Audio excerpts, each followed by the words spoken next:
സ്വർണ്ണക്കൊള്ളയിൽ അറസ്റ്റിലാകും മുൻപ് തിരുവിതാംകൂർ ദേവസ്വം ബോർഡ് മുൻ അധ്യക്ഷൻ എ പത്മകുമാർ നടത്തിയ ദൈവതുല്യർ പരാമർശം തന്ത്രി കണ്ഠരര് രാജീവരെ സംശയനിഴലിലാക്കിയിരുന്നു. സ്വർണ്ണപ്പാളികൾ പുറത്തു കൊണ്ടുപോകാൻ അനുവാദം നൽകി തന്ത്രി നൽകിയ കുറിപ്പിലും ദുരൂഹതകൾ ഉയർന്നു. എന്നാൽ ഉണ്ണികൃഷ്ണൻ പോറ്റിയെ അറിയാമെങ്കിലും സന്നിധാനത്തേക്ക് കൊണ്ടുവന്നത് താനല്ല എന്നായിരുന്നു കണ്ഠരര് രാജീവർ നേരത്തെ മൊഴി നൽകിയത്.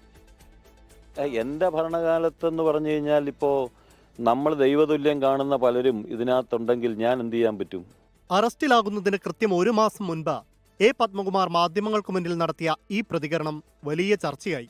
ദൈവതുല്യർ ആരെന്ന ചോദ്യമുയർന്നു. തന്ത്രിയും സംശയനിഴലിൽ. പത്മകുമാർ പറഞ്ഞ ദൈവതുല്യർ ആരെന്ന് താൻ എങ്ങനെ അറിയാനെന്നായിരുന്നു തന്ത്രിയുടെ പ്രതികരണം. തന്ത്രിയിൽ നിന്ന് SIT മൊഴിയെടുത്തപ്പോൾ പോറ്റിയെ അറിയാമെന്ന് തന്നെയായിരുന്നു തന്ത്രിയുടെ മറുപടി. പൂജാരിയുടെ സഹായി എന്ന നിലയിലും വഴിപാടുകൾ നടത്തുന്ന ഭക്തനെന്ന നിലയിലും പരിചയമുണ്ടെന്നായിരുന്നു മൊഴി. എന്നാൽ മറ്റു മൊഴികളുമായി വൈരുദ്ധ്യമുണ്ടെന്ന് അന്വേഷണ സംഘം കണ്ടെത്തി. ദേവസ്വം വിജിലൻസിന്റെ റിപ്പോർട്ടിലെ തന്ത്രിയുടെ കുറിപ്പും സംശയം ബാക്കിയാക്കി. ദ്വാരപാലക ശില്പങ്ങളിൽ സ്വർണം കുറഞ്ഞ് ചെമ്പ് തെളിഞ്ഞെന്നായിരുന്നു കുറിപ്പ്.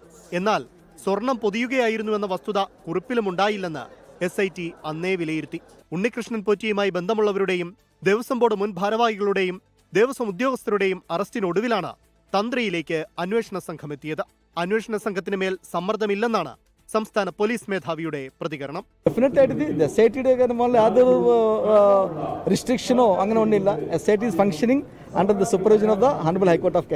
വിശ്വാസികൾ ക്ഷേത്രപ്രതിഷ്ഠയുടെ പിതൃസ്ഥാനീയനായി കരുതുന്നയാളാണ് തന്ത്രി. തന്ത്രിയിൽ നിന്നുള്ള വിവരങ്ങളുടെ അടിസ്ഥാനത്തിൽ കൂടുതൽ ഉന്നതർ കുരുങ്ങുമോ എന്നാണ് ചോദ്യം. 24 തിരുവനന്തപുരം. ലോകത്തെവിടെയായാലും ഏത് സമയത്തും 24 വാർത്തകളും ഓഗ്മെന്റഡ് റിയാലിറ്റി പാക്കേജുകളും എക്സ്പ്ലെയിനറുകളും വിശദമായി കാണാൻ ഞങ്ങളുടെ YouTube ചാനൽ നിങ്ങൾക്ക് സബ്സ്ക്രൈബ് ചെയ്യാം.